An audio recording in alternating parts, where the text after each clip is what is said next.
Ladies and gentlemen, please welcome rock star Mr. Kelly Cardenas.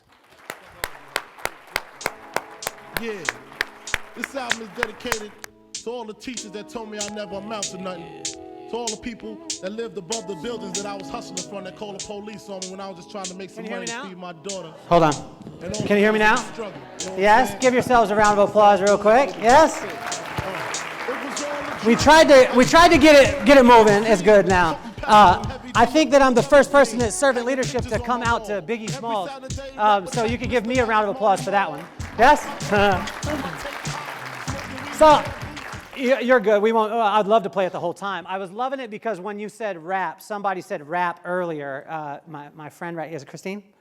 Yes? Christina. Sorry. Christina, she was like, I'm not a rapper, but she held it here. And then it was amazing because once you said that, on the other side, she was like, well, I want to put it up too. And I think, was it Veronica? You said something about with the microphone too, and you were like, oh, I want to rap. And what I want you guys to understand is that all it takes is one person to do it to catch fire, right? And that's the thing that I want to talk to you guys about today a little bit. I'm going to do a couple exercises, and I'm going to see how quickly we can work with these things. So what I'd like you to do is if there is a empty chair in front of you, please stand up and move into the empty chair until there's no empty chairs in front of you.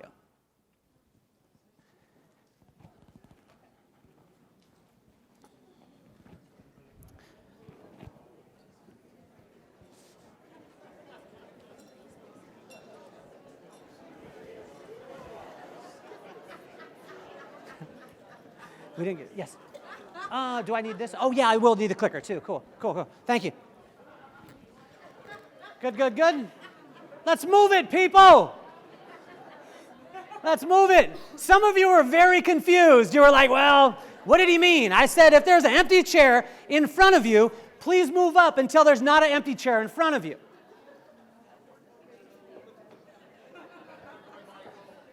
Here we go.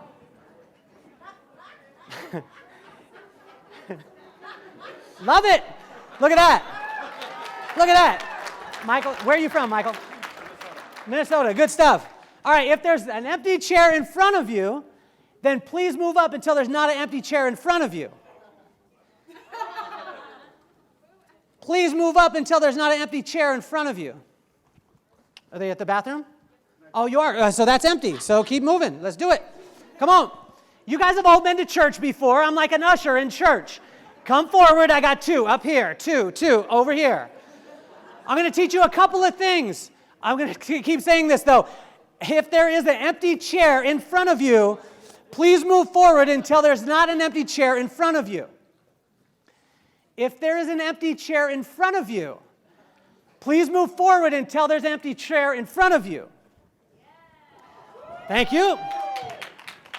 If there is an empty chair in front of you, please move forward until there's an empty chair not in front of you. Everything is full. Everything is full. Even if they're at the bathroom, take their chair. If there's an empty chair in front of you, please move forward until there's not an empty chair. And if there is a woman standing and you're a man, please give the chair up. I just saw you doing that. That's what my mom taught me. My mom's birthday was yesterday, and she would smack me if she ever saw a woman standing up and a man sitting down. And you should be smacked if you're a man that way too, I believe. Some people were like, oh, I want it to be equal, and I want it to be equal too, but I should treat you a little bit better as a woman, I believe. So that's just my mom in me. It wasn't my pop telling me that. If there's an empty chair in front of you, please move forward until there's an empty chair in front of you. If there's an empty chair in front of you, please move forward until there's an empty chair not in front of you. If there's an empty chair in front of you, please move forward until there's an empty chair in front of you. Please, I do not have that much time. I value my time. I love it so much. Right, Habib, right?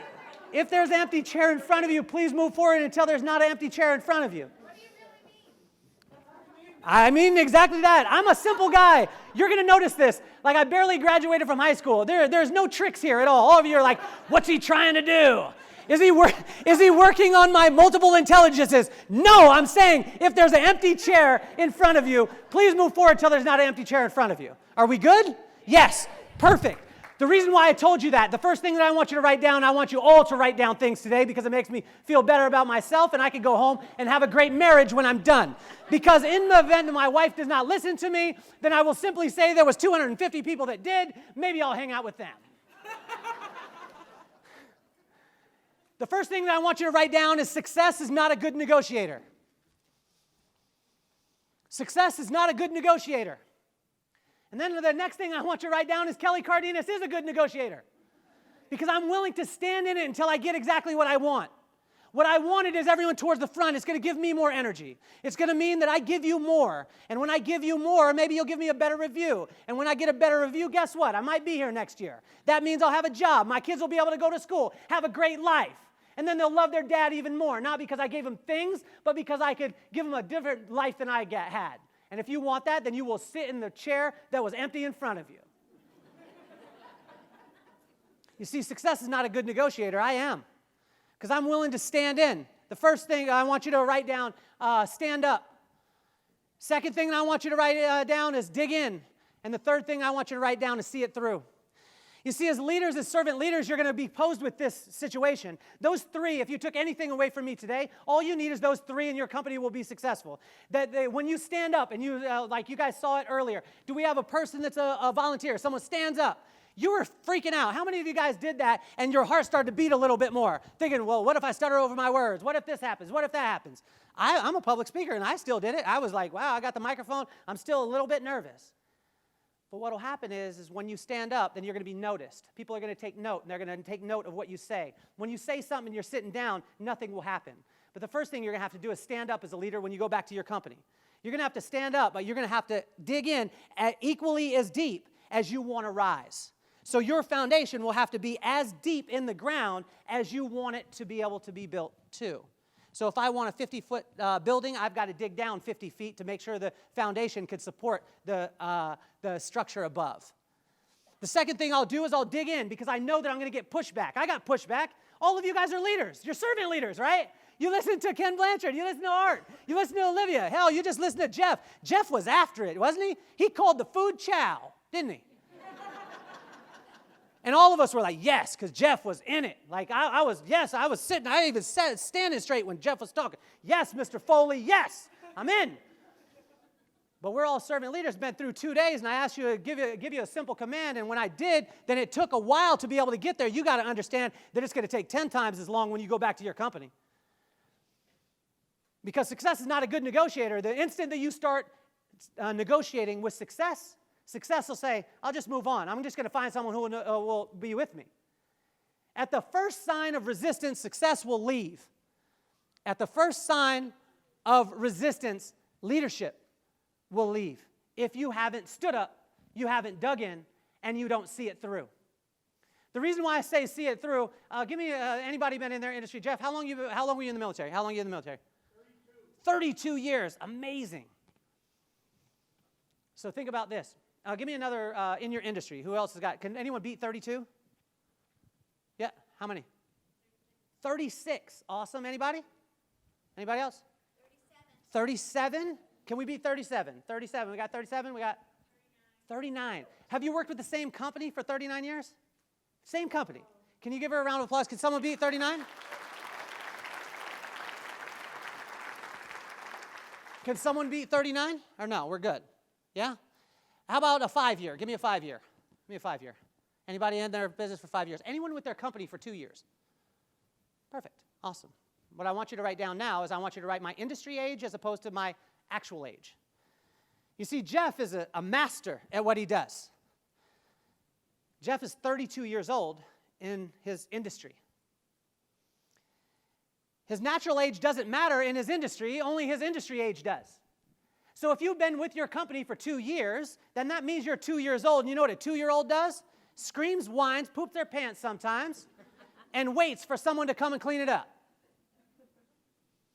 Sometimes we get a little bit of ego inside of us and say, well, I've been with my company for 10 years. Well, then you're 10 years old. And the last time I checked, if 10 years old, you're in 5th grade or 4th, depending on if you want to hold him back, like I did with my son, because I want him to be good in sports. Don't judge me. He's really good, too. He smashes those kids. But we did it by design. But now my son, or my daughter right now is 10 years old. She's in 4th grade. Would I trust my life savings with my daughter at 10? No. Do I trust her with my son for a couple hours so me and my wife could go on a day date? Yeah, don't judge me on that one either.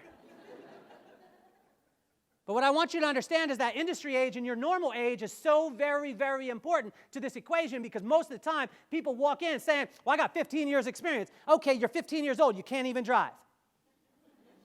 But now you're going to power over me and you're going to tell me that I have to do these things when you're 15 years old. How many of you made a bad decision at 15 years old? Raise your hand. How many of you made a bad decision as far as a relationship? Raise your hand at 15 years old. How many of you are still living with that relationship right now? Raise your hand. Some of you are like, yes. Oh. Yeah, he married her. That was a good decision then. Okay, it was a good decision. She made a good decision too, because you're a very handsome guy. You're a very good-looking guy. Now, most of you are like, wow, he's really a hairdresser then. I'm just joking with you. That's a joke. You're allowed to laugh at it. It's inclusion. Am I correct? Yes. Anybody make a really, really bad decision at 15 years old with their relationship? Anybody? Ladies, you are lying. Ladies, you know, my wife is she made bad decisions. I saw them.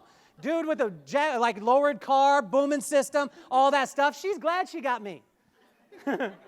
I met her last man, and people were like, he walked into the salon one time after we had got together, and he didn't know we were together. I was a friend of his. I knew him, whatever. He walks in, and everyone was like, oh, my gosh, Kelly, are you jealous? And I was like, not at all. I said, I will invite him over to dinner tonight. You know what I mean? Because that's going to drive home the fact that she made a good decision. But let's look at it. At 15 years old, most likely you made some silly decisions. Hell, when most of you were at 17, 18 years old, you made bad decisions.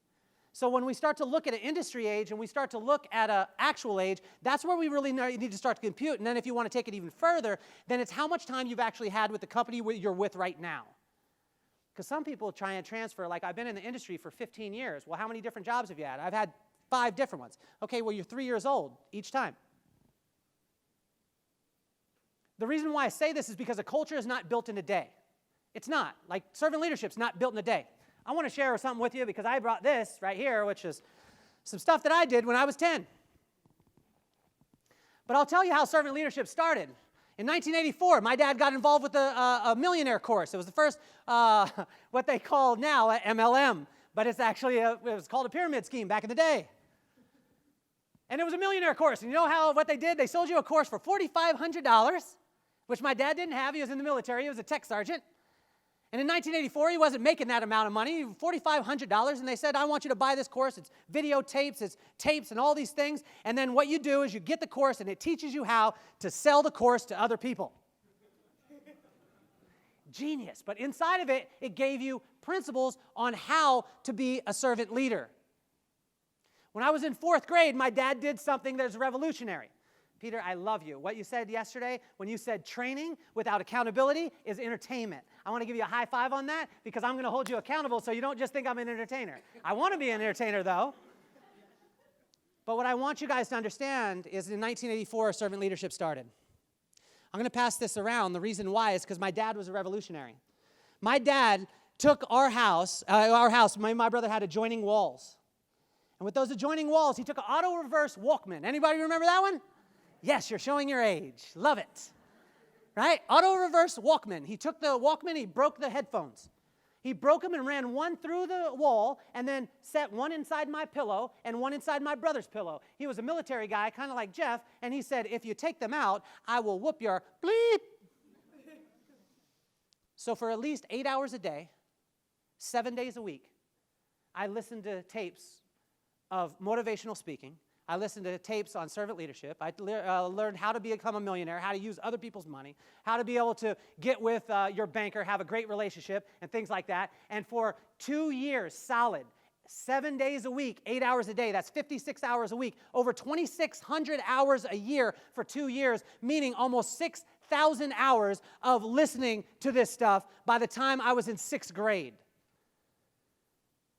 Now, I was mad. I wasn't happy about it. All my friends came over, and they thought I was the weird guy with the microphone in his pillow. You know what I mean? Like, do you want to be that guy? You don't want to be that guy. I would be like, no, you can't sleep on my bed. Why? All my friends had to sleep on the floor, because if not, they were sleep teaching, is what my dad called it. And then on top of that, every day when we got home from school, before we could go out and play, we had to take 10 pages of notes on that course. So you add another hour in. But I want to show you what creativity is. I had to take 10 pages of notes, and all I did was write really big. And every other line. My brother was so mad, because my brother is so smart. He's a lawyer. He went to school, so I figured he got enough school for both of us. My other brother's a doctor, so hell, my children don't even have to go to school. But I'm going to pass this around, and what I want you guys to look at is I want you to look at the date. I got 1986. Actually, this was in the second year of it. So this was 1986. This was 5/5/1986. You need to get to the bottom of everything. You put your whole body in it, and it will work. Start over and make some money now. I'll pass this around, too. It's hilarious. My wife was like, I didn't know why you were crazy until she read this. You need to just do it. What is holding you back from what you want? Don't let other people get mad because when you want what they do, or I was crazy in this one. Get you mad because when they do, they take control. Don't let other people get mad because when they do, they take control. So what I want you guys to understand is it's not going to be built in a day, guys. I could give you this. I'm going to give you 45 minutes. It didn't start on this either, by the way. I want to let you know. So it's just an infinity time for me, which is awesome. Thank you. I appreciate this. But what I do want to tell you is this is not going to be a day. It's not going to be a day. You're going to get home, and you're going to have more opportunities to quit on servant leadership than you will to succeed. But it's going to take iron sharpening iron. It's going to take you connecting with every single person at your table or the new person that you're at your table with, getting their email and asking them. Just like Peter said, you got to hold them accountable. I got to call you next week and say, what challenges are you going through? Because my presentation today, what I'm going to talk to you about is not about all the great stuff. I'm going to talk about the down and dirty stuff because we started our company on servant leadership, and I've been blasted. I've had more walkouts than most salons can ever have. Every walkout that I've had has cost me at least $500,000 at a time, and I've had over 5 of them. But what I want you to understand is that doing the right thing will always work out. It'll always work out. JP said this. Write this down. JP is a friend of mine. He's a co-founder of Paul Mitchell. I'm going to pass this around. Who would like to, you guys, can you look at this, please? It'll just make me feel better about myself. My handwriting is exactly the same to this day. My wife can attest to it. JP said, he's the owner of Paul Mitchell, co-founder of Paul Mitchell and owner of Patron. Just sold Patron for $5.4 billion. One dude. I wanted to ask him, did you lose your mind? Did you lose your mind? Because, when you get into that, when you get into the millions, you start getting refined. When you get to the billions, you are, you're in. But I'm saying, did you lose your mind like you were a 10-year-old? Did you crack a 40 and celebrate with your friends? You know what I mean? I wanted to know if he was like, I'm rich, bitch. You know what I mean? I wanted to see if he really would do it. But what he said was, that everything turns out, write this down. I'm going to watch you. Okay. Everything turns out good in the end. And if it's not good, it's not the end.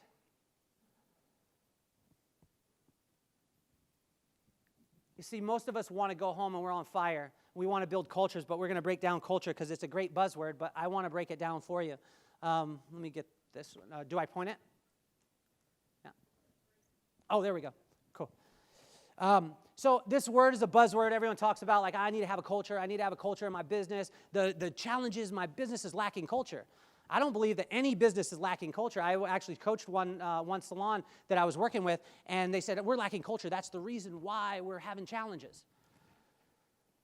And I said, no, your culture is actually showing up late, dressing however you want, talking back to leadership, leaving your stations dirty, and no one caring about your environment. And based off your culture, everyone's got 100%. So don't think that your environment lacks culture. It has a culture. But you have the opportunity to choose it or not. And whatever you choose, you get to, when I told you to move up, I asked you to move up because I wanted the energy. Because I know as a speaker, if I got full seats in the front, am I correct on this, Jeff? Am I correct on this, Olivia? When they're up front, it's so much easier. Because I got you. You can't leave. If you leave, I could say something. If you sat in the back of the room, I used to do this all the time, just in case the dude sucks, I could leave. You're in. Veronica, you're in. Like, if you get up, I'm going to say something. I'll be like, damn, like, what did I do? But what I want you to understand is if you want to have a great audience in life, you got to be a great audience. Write that down. That was a good one. I didn't even realize I was going to say it. You guys want a way to be the greatest audience of all time? It's like this, okay? All of you sit in your chair, and I want you guys to sit, put your legs out, a little spread, not all the way out, but just in here, right?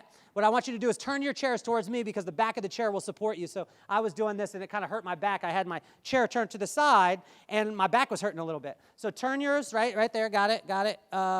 What's your friend's name right here? What's your name? Tim, turn your chair a little bit. You'll just be more comfortable. Cool. So if you take your legs this way, what I want you to do is I want you to just choose one leg. I always choose my left because my heart is with my left. So what I do is I put my weight onto my left and I kind of lean in. So you could choose whichever one you want to go. So that's the first thing that you're going to do. The second thing that you're going to do is you're going to make eye contact. Third thing that you're going to do is you're going to shake your head at about 1 second per shake. Tori? Okay, so Tori, try this with me. One, just like this. That's about 1 second. Because if you do this one, you ever talk to someone who's doing this the whole time? Right? They're playing double dutch with you. I'm ready to jump in. You know what I mean? Have you had that person? They're like, yeah, okay, what I got? Jeff was talking about it. He said that sometimes people are listening to show you how smart they are, not listening to actually hear you. So if you shake at 1 second per shake, people think that you're listening to them. Third thing that I want you to do, all of you do it with me, legs here, lean into one side. I would prefer my heart. You don't have to choose your heart. You could go this way if you want to. You could go to the beat of your own drum. It's inclusion. That's what we learned from Vicky. Everybody's welcome here, okay? I like this one. Sometimes I'll lay my elbow if I really want to get into it, Tori. If we're talking, I really want to get into it. And then I'll just start to nod about a half. And then what I want you to do is tilt your head slightly towards your heart.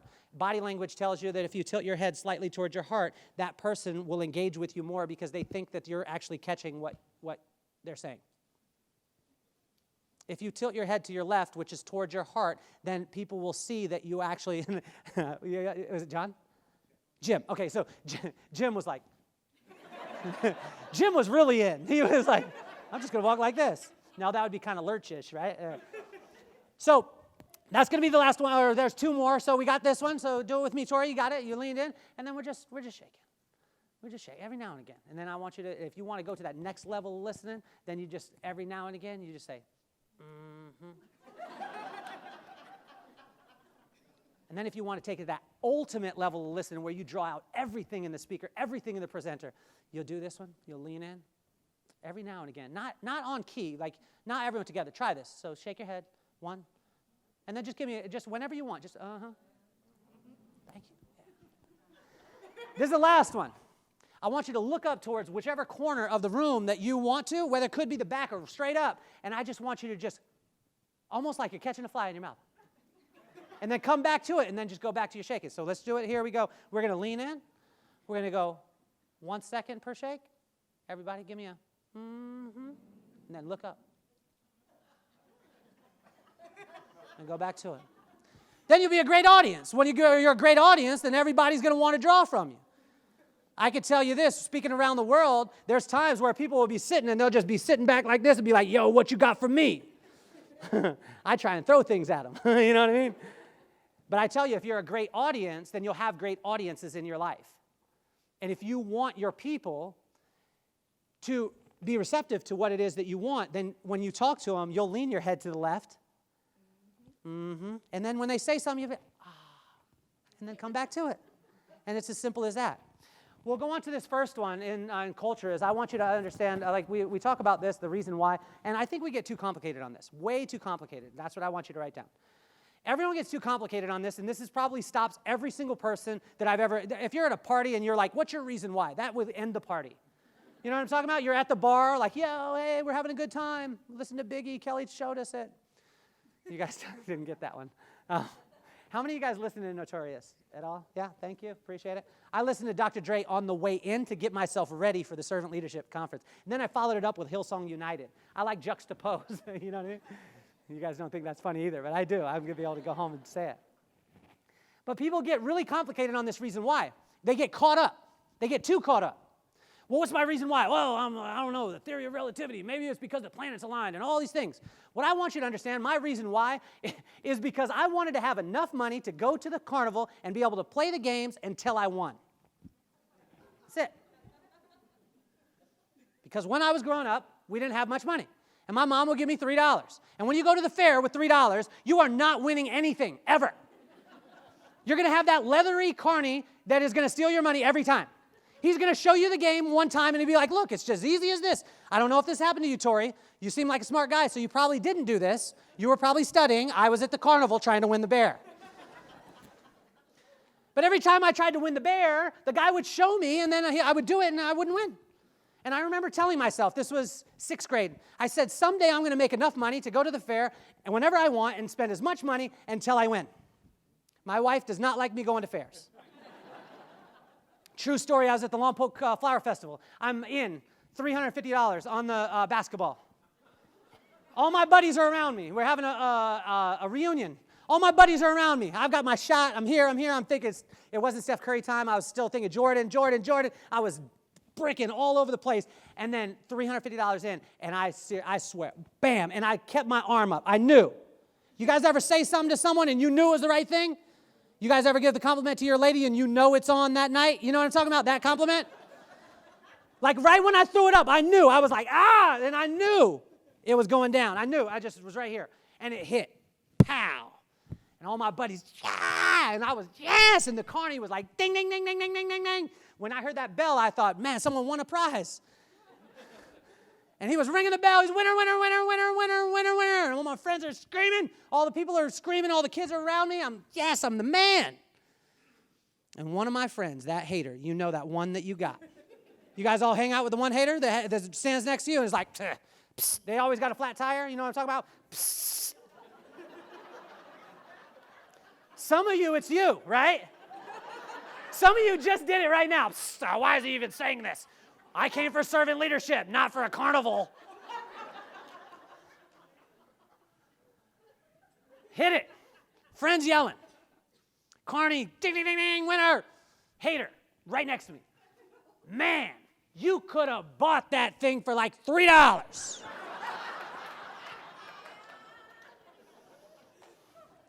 Get ready to write. Get ready to write because it's about to come. It's about to come. Carney stopped everybody, looked him dead in his eyes. Said, you can also buy a trophy, but that doesn't make you a winner. I want you to understand that your reason why doesn't have to be complicated. It could be as silly as you want it to be, and you could engage people with it. We wear Jordan 4s in our company. How many of you guys know what a Jordan 4 is? You guys need to get up on your sneaker game. Jeff, I want to see you wearing Jordan 4s next Servant Leadership Conference. Art Barter's going to have some Jordans on, and next time I see him. Jordan 4s, the reason why we wear them in our company, only shoes that we allow is tennis shoes in our company because we dress in black and we want to be professional. But the only reason why is because my dad was making $1,100 a month when I was in high school and we wanted Jordans and they were $125 a piece. He made $1,100 before taxes and we lived 40 miles away from my high school with one car. Me and my brother were those ungrateful little jerks that wanted Jordans and that's all we could play in. He actually saved $250 and bought me and my brother Jordan 4s, black ones, so we could wear them because that's the only shoes that we would wear. And he did that on a $1,100 salary a month before taxes. And to be able to give him back the honor when he walks in our salons, he sees Jordan 4s on kids and it's the only tennis shoes we have. You see, your reason why doesn't have to be righteous. It just has to be with you. And I tell you, that's the way that we're going to change the world. Your reason why, I want you guys to think about it on like a kid level. I asked my daughter the other day, I said, what does daddy do? And I thought, she's going to say he owns salons, he's an entrepreneur, he writes books, he coaches people, he does all this stuff. She was playing with Lego. She looked up at me, she's like, you make people happy, and then went back to doing her stuff. So I smacked her, because I was like, don't you see all the rest of the stuff I do, you know? But it's as simple as that. Sometimes we're overcomplicating it. Next one in this, in your culture is, what is your story? I told you some of my story. I started cutting hair in a bathroom, in a double-wide mobile home with dog clippers. Why? Because my dad was that dad that was like, you don't need a Western bacon cheeseburger, boy. I can make that at home. I was like, no, you can't, Dad. It doesn't taste the same. Yes, I can, boy. Watch this. And he would leave Carl's Jr. and take us all the way home and get on the barbecue and then put the onion rings on. It would taste nothing like a Western bacon cheeseburger. But he would be like, see, it's the same. I was like, no, it's not the same at all, Dad. I wish you could have met him. He was going to be here this weekend, and I love to give him a hard time. But I'll give you his Instagram so you can hit him up and give him as much problem as possible. But I want you to ask yourself, do you know your story and do you tell it to every single person? You see, 12 years ago, I got fired from my job. Actually, 13 years ago. 13 years ago, I got fired from my job, and I had an opportunity to be able to go to a convention, but it was with the guy who had fired me 2 months before. But he was the most iconic hairdresser in the whole industry, and I knew when people were around him and he was there, then people take pictures of him. So I said yes, and I went. And every time he was on stage and I was next to him, I'd put my arm around him and turn my chest because I had had a shirt made that said Kelly Cardenas Salon, and I did not own a salon. All I had was a logo. And a couple months later, in the #1 publication in the professional beauty industry, they had published a picture of him, and there was my mug with my shirt and my logo, and people started applying for jobs at a salon that I didn't own, but I had a shirt. What's your story? Do you tell it? Is it interesting? Is it interesting enough to be a movie? Are you the main star in the movie? And will people watch it again? You see, a part of my story here, guys, is like I told you that I started in servant leadership when I was in 4th grade. Like my dad was so excited. He got named to the shuttle program in 1979, first 7 safety people, and he was a high school dropout. And he didn't know how to manage people, so he got a book, and it was called The 1 Minute Manager by Ken Blanchard. And he read it every day, and then he would just go and just do that. And he rose through the ranks. So amazing. So when I heard that Ken was speaking at the Chamber of Commerce, we went to go see it. And when we went to go see it, I ran back in the house, and my wife said, "What are you doing?" I said, "I'm signing a book." She said, "Who are you signing a book to?" I said, "To Ken." She said, "Ken who?" I said, "Ken Blanchard." She's like, "He's speaking today." I said, "He's speaking today." She said, "You don't know him?" And I said, "Yeah." This is a true story. About 5 months ago, came to the Chamber of Commerce. It was in this room. And that door right over there, I was sitting about right here in that door, and they kept talking. And there was a guy talking, and everyone, I didn't want to interrupt the crowd. So when because I didn't want to interrupt the crowd, I act like I needed to go to the bathroom, which I didn't, but I had the book in my hand, and I came to the door, and I stood at that door, and I waited until there was a commotion in the audience. And when there was a commotion, I had already found Ken. I locked in on him. Don't get foul, ladies. I know you stalk too. Yeah? Yeah? Some of you are like, well, I just wanted to see what his house looked like at night. Hitting a little close? Yes? Yes. So standing at that door, and I located his table. It's about right where Robin is. And I waited till there was a commotion. I popped up to the table, and I knew I only had 5 seconds. But I popped in. I said, "Hey, Mr. Blanchard, I wanted to thank you so much for your principles. We utilize them in our company, and I just wanted to thank you." And he said, "Wow, what is your company?" I said, "Thank you so much for asking. Here's my book." And then I bolted. 10 minutes later, Robin, right in the back of the room, walks over to my table and says, "Are you Kelly Cardenas?" And I was like, "Oh, man, she's security." You know what I mean? She said, "You just gave your book to Ken." And I was like, "Yes, I did." And she said, "He likes what it looks like. We're having the Servant Leadership Institute conference here in Carlsbad in April, and we have 1 slot for a speaker. Would you be interested?" And I did what everyone in Carlsbad does. Why, yes. Well, let me check my calendar. But inside, I was like, hell yeah! You know what I mean? But what's your story? What's your story? Can you tell it? Does it involve people? Does it engage people? Does it get them jumping up and down? And if not, I'd work on your story and work on the ability to be able to tell it. I tell my story in we all the time. People ask me, "How many people worked with your company when you started?" I said, "Me." But I always talked in we. And they were like, "Well, who's the other?" And I was like, "I don't know, but they'll come." Next one is, what's your definition of success? It's got to be clear. I asked one girl, "What's your definition of success in a room like this?" And she was like, "Working 7 days a week." And I was like, "I don't want to be successful in your realm." Successful to me is doing exactly what God has me to do on the exact day when I need to do it. But that doesn't have to be your definition of success, but if you don't know the people's definition of success in your organization, then you'll never know if they can hit it. It's got to be clear, and it doesn't have to be, it could be a situation of a person saying, I want to work less days. I want to work less days, I want to make more money, or I want to make less money, and I want to work less days. Whatever it is, and if we start to cater towards what their definition of success is, and you understand yours, now we can clearly communicate. Next one is, what's your threshold for your belief system? We talked about this earlier. I want you to understand that it has no bearing at all if you're excited today. I'm excited that you're excited. I'm excited that you laughed a little bit. But that will not change your future. Your threshold for success and your belief system is everything. Because everything's good until you get punched in the mouth. Everything's good. I had a girl, her name was Gina. I haven't said her name before, but I'll tell you now, right? Her name was Gina, and she had, you ever been around a sour person? You ever been around a person who looked like they just ate a jar of pickles all at the same time and constantly? You know what I'm talking about? And she was mad about it. That's what we say. She was mad about it. And I knew I had already made the decision early on in my company when I first started that I did not want to work with people who did not want to work with me. And I went to her and I asked her, I said, do you want to work with us as a company? And she paused, and I knew. It's like, you know, ladies, you know what I'm talking about. If you say, I love you, and your man is like, cool, you might want to check it, you know what I mean? You might want to add 3 more positives to that negative, all right?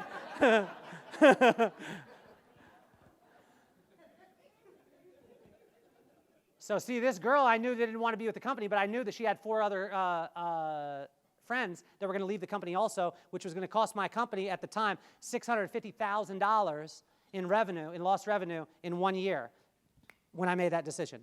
But see, 7 years before, I'd already made the decision that I didn't want to work with people who didn't want to work with me. So based off of principle, my threshold for my belief system wasn't, I could tell you this, if I hadn't have made that decision 7 years ago, for $650,000, I mean, hell, you know, you might be able to toilet paper my house every day and I'd be okay. I'd be like, for $650, I'm good. But some of us don't make those decisions before money gets involved. You see, we got to start making decisions before the money gets involved, because once the money gets involved, all bets are off. Let's go into the next one. So the next one is vibe. This one is huge, guys, and I did this on purpose. I wanted you guys to get up because I want to change the vibe. But most people have the tendency to manage the vibe as opposed to create it. Most people react to their circumstances as opposed to trying to create the circumstance. I want to create every single circumstance. The reason why I say it, because I live in Kelly's world, and in Kelly's world, it's always good. Even if you make fun of me, even my friends, they say you got a big old head, which I do. My head's been the same size since I was born. This is a big head. Like when we take a picture later, hopefully you will, I'll take a picture with you. Check your head and check mine. It's like twice as big. I promise. But what it was me looking at it and saying I had to switch my perspective. And all perspective is a vantage point. Because if I change my perspective, my perception changes. The perspective is the vantage point from which you see it. Perception is the way that you receive it. But if I could change my perspective and I could shift to here, you look different than when I'm standing here. Or if I close one eye and I close the other, I see 2 different things. If I change my perspective, now I could change my perception, meaning that I can accept things from a completely different place. You guys have heard about that throughout the last couple days. Let's go on to the next one. This first one is happy isn't always the answer. And I tell you, like, we had one girl that was all about, like, I just want to be happy. Well, then the performance started to sink. The efficiency started to sink. The system started to sink. But happy's not always the answer. I actually did this in my company. I started the day with the song Happy, you know, the one by Pharrell. And I had people get mad at me playing the song Happy. They were like, are you playing it again? It's happy. Like, it's called Happy. But you're mad because I want to be happy. But I realized that too much of one thing is going to cause people to have challenges. So how do you want to be viewed internally and externally? I could tell you this. We start to look at it, and you guys have heard this part of it, but I want you to understand the way that your staff views your company internally will be how they treat people externally. We have never, ever, not once spent any time in our history of our company on any customer service, ever. But I could ask you this, Robin, how's the customer service in the place? You've been through. Anybody who comes into the salon is always like, oh my gosh, the reason why is because we work on the internal relationships, and customer service, write this down, customer service is nothing more than a byproduct of true relationships inside of your business. You see, one dinner with someone is worth 6 months of working with them 8 hours a day, 5 days a week. Most people say, oh, I know that person because I work with them. No, you don't. You don't know them until you go eat with them. Go eat with them where they want to eat. That was one of the first principles with Jesus.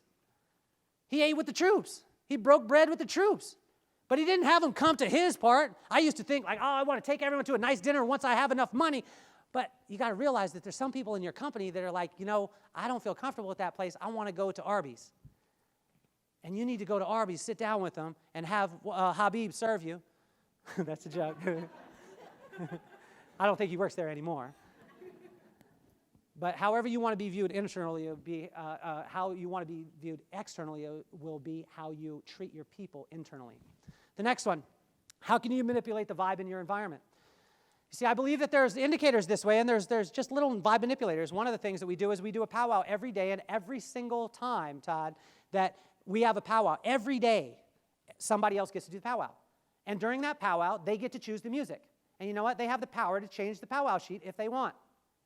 So they get to have it whatever they want. It's their day. It's like they're the boss of the place. And people are nuts. Like we had a girl, Ashley. I didn't know she liked this type of music, and I don't like it. It's the ding, ding, ding, ding, ding, ding. I don't understand it, but it was great for her. But all I was thinking in my head is like, I can't wait for my day now because I'm going to crank mine up, But I want you to understand it creates a different vibe. It gives people a little bit of ownership. What can you do in your place that can do that? I did a vibe manipulator. These guys didn't know it, but I do them all the time. I did a thermometer. It took like 4 months to be able to implement. People are, oh, why are you doing a thermometer? So what we did is all our service in one thermometer, all our retail in another thermometer, and I set a goal. And I said, anytime you hit your thermometer, like you break your thermometer, we're going to celebrate. And everyone's like, why do we do that? And then it started to catch on. And then people were like, we broke the thermometer. And I was thinking, it doesn't even exist. It's on a piece of paper that we laminated, and I made it up. But I needed you to start thinking about your goals. So as opposed to trying to drive goals down your throat, write this one down. You can lead a horse to water, but you can't make him drink, but you sure can add salt to the diet.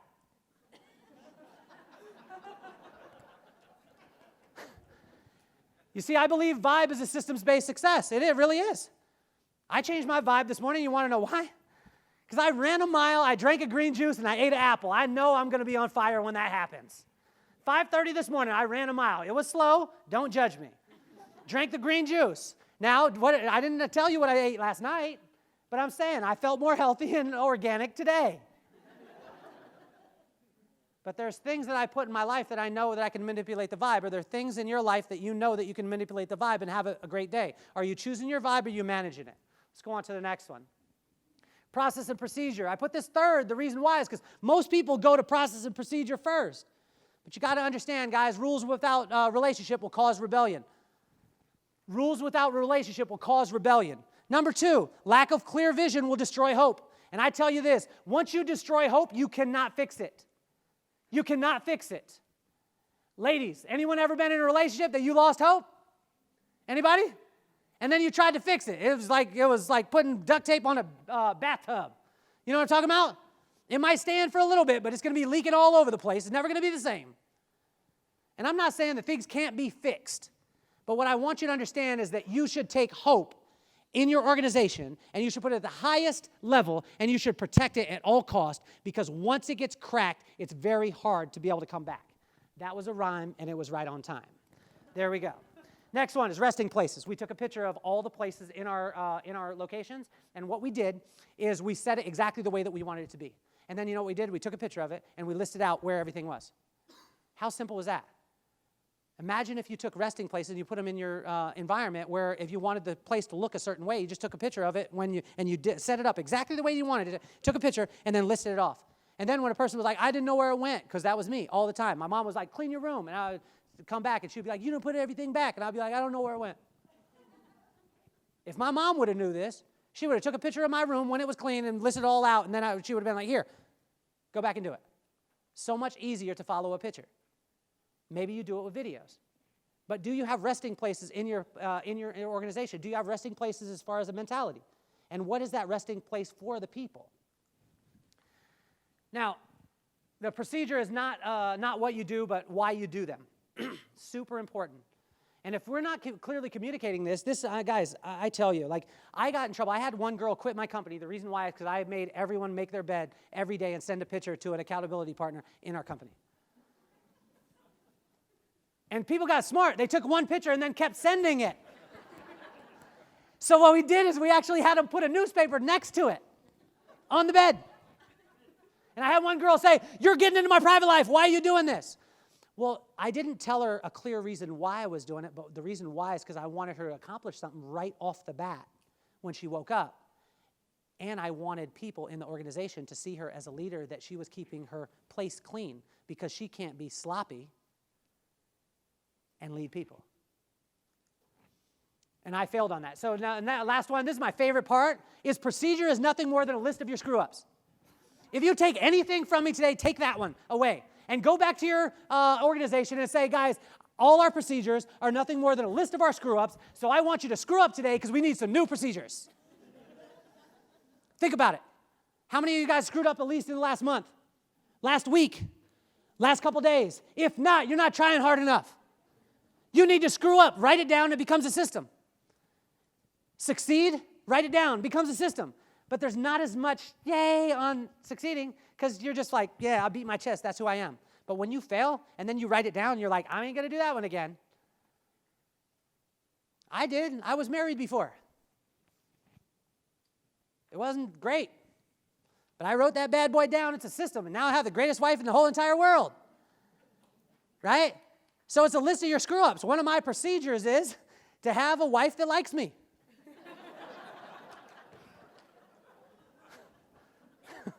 Next one, productivity. We'll hit this one kind of fast. We must have concrete stories of success throughout our company. Most people say, "I won't post numbers because it'll cause competition."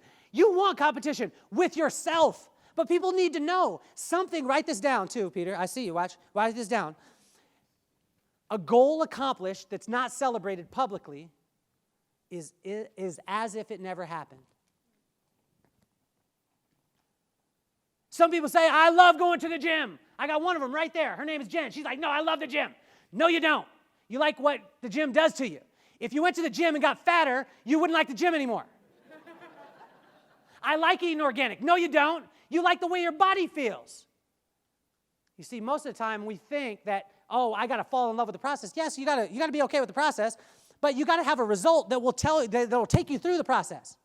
They were talking about that earlier. The results of servant leadership are going to be that thing that you're looking at. What if we got up here and Art said, "You know what? In 6 years, when you work really hard at servant leadership, your company will be absolute crap. Thank you for being here. Are you able?"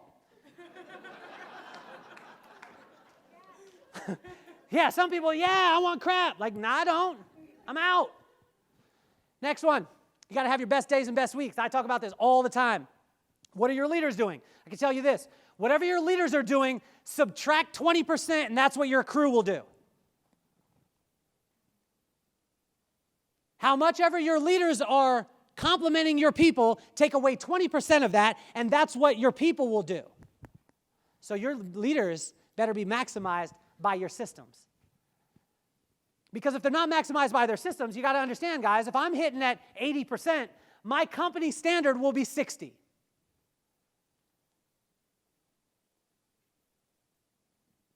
We've got to be willing as leaders to be out there doing the things that make other people nervous. Are your systems designed for high performance? I'm not saying that they have to be, but I could tell you this. You could dream big, medium, or small. Write this down, big, medium, or small, but it all will take the same amount of energy. Because if you dream small, 25% of your thought process will go towards what I want. 75% will be like, "You shouldn't be doing that. You're from here. You shouldn't do that." If you're dreaming medium, 50% of you will be saying, "I want to do that." 50% will be saying, "You don't deserve it." And if you're dreaming big, you will be 100% in your dream, and you will be oblivious to anything contradictory to it. So I'll give you some best weeks and best days, but we'll do this quick. In Las Vegas, in our location, Jenn Moses in the audience. She's a hairdresser, 32 hours a week. That's 4 days, 8 hours a day. She sometimes works 9. Her best day in the salon is $3,755. Best week, $9,270. She works a 32-hour work week. Delaney Diro, she did this when she was 23, 1,500 best day, 37. This is a 22-year-old girl. Now she's 23, but she did it at 22. In Chicago, we got a couple of them. Eli, she just turned 24. Best week, or best day, 2,700. Best week, 10,470 at 23. She got a high school education. Do you think she's loyal to our company? Damn right. Let's go on to the next one. Bethany, $4,600 week. This one, Jenn Wetzel, she's in the audience. Wave your hand, Jen. $1,400 day, $3,700 week. She's been on the floor for 2.5 years. That means 2.5 years ago, she made minimum wage. Next one, Sabrina Bias, right here. This young lady, 5 years ago, homeless, living in her car, been on the floor for just about 2 years. 2 years ago, she was making minimum wage. And this year, she's on pace to make over $100,000 a year.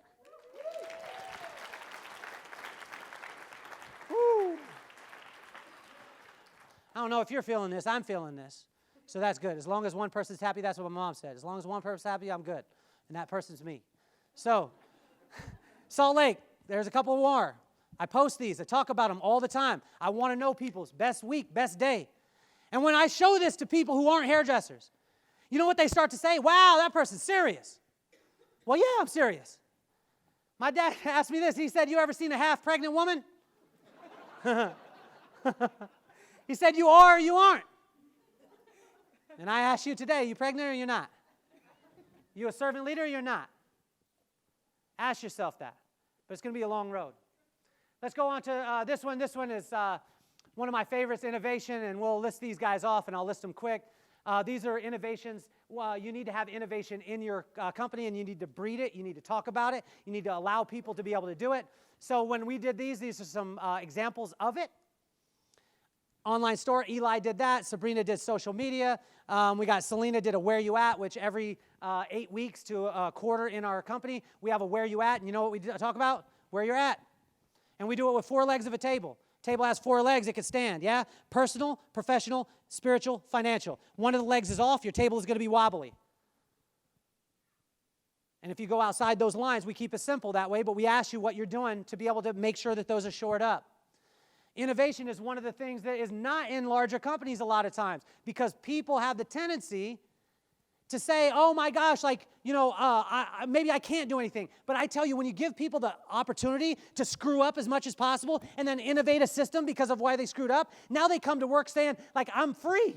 I'm free to screw up as much as I want, and all I have to do is write it down and make it better. That's all I have to do. But innovation is the 5th indicator, and we finish with this. The last one is the ability to adapt immediately. You see, we end where we started. I asked you to move forward until there was a seat that wasn't empty in front of you. And I kept asking, and I kept asking, and I kept asking. And then I told you success is not a good negotiator. But I can tell you life isn't either. And your ability to adapt immediately will do 2 things. Number 1 is your reaction time will determine your reward. Can you imagine? I wish I would have known art back in the day because I would have invested in me some Datron.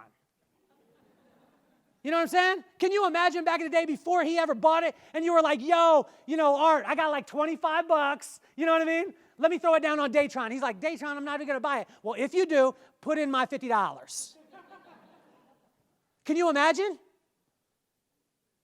Could you imagine if you would have got a hold of Art in college and been like, yo, Art, we're hanging out. What do you want? Always got him his drink of choice, whatever it was, and you were just his boy all the time or his girl just around him, and his wife was like, no, there ain't going to be no girls around. But I'm saying if I was his guy, I would have been, imagine if I could have invested early, my reward would have been through the roof. It's still going to be through the roof, don't get me wrong, all right? You guys don't think that's funny. I don't think it's funny either because it's going to happen. I want to pop back for one thing. The ability to adapt immediately will kill your ego. It'll absolutely kill your ego because when you adapt immediately, you got to understand that a 19-year-old will adapt to this world a lot quicker than you will. And when you have a 19-year-old being able to whoop your butt, you see, it took me a whole lot longer to be able to get to those numbers than it took me to get to Jen. And you know what? I never got to a $5,900 a week, less than 2 years in my industry. But she's doing it, and so it causes me to adapt quickly, and it kills my ego because now I got a system that's put in play that's a list of my screw-ups, and now she can do it, and she just came in, she's like, what? What are you talking about? I'm just standing here, and we list it out. You stand here, you put your elbow here. There's only 3 elbow positions in cutting. There's even Steven, elbow high, finger low, or elbow low, finger high. That's all there is. There's 2 colors in life, red and not red. Ladies, you know what I'm talking about. Guys are like, whoa, there's a lot more. Tell you this, an innovation. When I thought of innovation, I actually looked up, and I tell you this, Art. I was innovating while the conference was going on because I see where this conference is going in the next 5 to 10 years. In the next 5 years, we'll actually be in either Madison Square Garden or we'll be in the Soldier Field, and it'll be sold out of servant leaders. And the reason why I say that is because the innovation that's there, I already looked it up. I Googled Soldier Field and renting it, and it's available. I've got it on my phone. I already checked it. And it said for any size party. But I'm saying we're going to fill it. We're going to fill it with 100,000 servant leaders that come there and converge onto Chicago or converge onto Petco Park. And then when people start to ask, like, what is this convention? And everybody's cool, having a good time, and they're serving everybody, we're going to say that it's servant leadership and we're taking the world. You see, that's an innovation that's coming. But I'll finish like this. I brought this for some of my Cleveland fans that were around. Yeah? I don't know if you guys remember this. My Houston fans, you would know what that is. But I'll tell you a quick story, right? I was,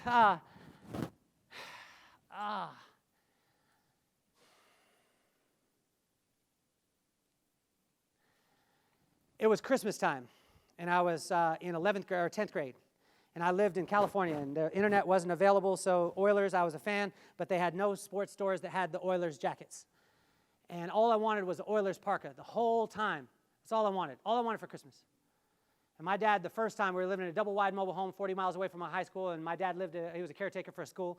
And when he was a caretaker for it, we had a video camera, but we didn't have enough money to be able to have the video camera. We just borrowed it from the school. And we videotaped our first Christmas. And they were videotaping everything. And every present that I opened that wasn't my jacket, I got mad.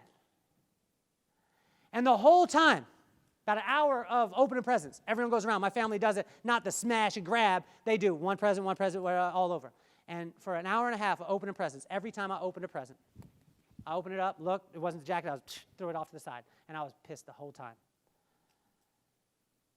And I was so mad, and they were videotaping me, I had no idea. I got down to the last gift. It was like a box like this. And I looked at it, I was like, there is no way. My mom is a good packer, but there is no way my Oilers parka is going to be in there. So I ripped it open, just just threw it to the side. And it wasn't my jacket. And I got up. Probably we all hanging out. Probably about a half an hour, 45 minutes goes by, and I go to the bathroom. And when I go to the bathroom, I come out of the bathroom, and there's a big box sitting in the middle of the living room. And right as I walk out, I know what that box is. And I'm thinking in my head, I've been a jerk for an hour and a half, and I've ruined Christmas, the only Christmas I've ever ruined. I absolutely ruined it all the way through. And then I opened the box, and you could guess, it was that jacket. But you see, my parents knew the whole time that I was going to get what I wanted. But they were just watching how I reacted when I didn't get it. I believe God is that way. I believe that every single one of you has goals, has aspirations for your company, and I believe that every single one of them is going to come into fruition. But I believe that we need to, before we leave this conference, we need to accept the greatness that our company will accomplish, that we need to accept those things now before we ever get them, because I want you to learn from my story. I can never have that back. My mom died last year on June 19th. I will never get another Christmas with her. And I was a jerk for one of them. But the whole time, my mom knew that I was going to get what I wanted. I believe every single one of you, God knows, God has a purpose for every single one of you. And He already knows So why not let's start acting like the reward is already there? If you want to have $1 million in the bank, let's start acting like it right now. What would you do different? What would you do different if your servant leadership group, your company was already a servant leader? Start acting like that now. Sexual chocolate. My name is Kelly Cardenas. I'm out. Come on, Mr. Hardwater.